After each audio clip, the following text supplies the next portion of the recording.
আপনাদেরকে বলেছি যত পুরনো কেস আছে আমি বারবার বলেছি আগে যে এই কেসগুলো থানা ওয়াইজ যেখানে আছে সবকটা বের করুন আপনারা। কারণ কোনো জায়গায় যদি এত বছর ধরে বিচার ওরা না পায় তাহলে এটা কিভাবে চলবে। এবং আমরা জানি যে আপনারা জানেন যে পরিমল হত্যা মামলা আপনারা সবাই জানেন ক্লোজ হয়ে গেছে, তাহলে হাইকোর্ট থেকে আবার কি করে সেটাকে আবার ওপেন করা হলো? ওপেন করার রাইট আছে, সেটা আইন অনুযায়ী হবে, আমরা ওপেনই করতেই পারি। এটা একটা ভুল বার্তা, ওপেন করা যাবে না এরকম না। তো আমরা সেই কথাইগুলো বলছি, যারা বিচার পায়নি সেই বিচারের ব্যবস্থা করার জন্য, যাতে সমস্ত কেস পুরো কেসটা যেন আমাদের গোচরে আনে, আমরা সেইভাবে কাজ করব। যেটা বলেছি সেটা আমরা করব।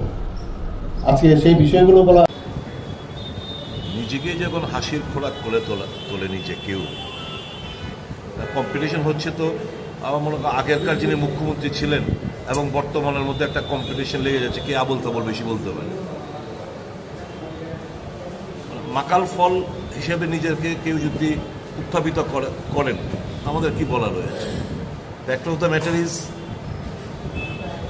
যদি কোনো খুনের মামলায় যদি ট্রায়াল সম্পন্ন হয়ে যায়, বিচার হয়ে যায়, আইনের কোনো প্রভিশন নেই এই কেস রিওপেন করা। মুখ্যমন্ত্রী কেন বলেন উনি ভালোভাবে বলতে পারবেন। সরকারে আপনার আমার জনগণের টাকা খরচা করে আমরা অ্যাডভোকেট জেনারেল রয়েছে, ল সেক্রেটারি রয়েছে, গভর্নমেন্ট অ্যাডভোকেট রয়েছে, পাবলিক প্রসিকিউটর রয়েছে, ওনাদের অ্যাডভাইস নিয়ে মুখটা খুলতেন ভালো হয়। আইন দপ্তরের মন্ত্রীও বটে উনি। এই সমস্ত কথাবার্তা নিজেকে হালকা করেছে। আসলে কথা কি জানেন, কাদের বিরুদ্ধে খুলবে? যারা খুনের সাথে জড়িত, হয়তো বেকসুর খালাস হয়ে গেছে সাক্ষ্য প্রমাণের অভাবে, এরা তো এখন বিজেপির অ্যাসেট, বিজেপির সম্পদ হচ্ছে এরা। বিভিন্ন পঞ্চায়েতে, পঞ্চায়েত সমিতিতে, বিভিন্ন মণ্ডলে, বিভিন্ন জায়গায়, সাংগঠনিক পোস্টে, সাংবিধানিক পোস্টে এরাই তো বহাল তবিয়ে। তো মুখ্যমন্ত্রী কেন বলেন তাদের অন্তর্কল এবং জায়গায় এসে ঠেকেছে। এই সমস্ত হুমকি টুমকি না দিলে তো দলের শৃঙ্খলাটা তো বিশৃঙ্খলতাদের পরিচয় দিচ্ছেন প্রতি পদে পদে। কাজে এই সমস্ত বুলেটিন উনি ছাড়ছেন। কী বলার আছে? আবল তাবল বলার কম্পিটিশনে উনি অবতীর্ণ হয়েছেন। বলতে থাকে, মানুষ হাসছে, মানুষ বোঝে, শিক্ষিত সমাজ বোঝে। আর এই বেশি আর কি বলবো। আসলে আমি এত 21টা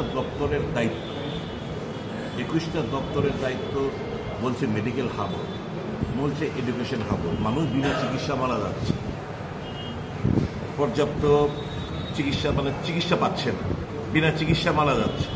শিক্ষা বেহাল, উচ্চ শিক্ষা বেহাল, স্কুল শিক্ষা বেহাল।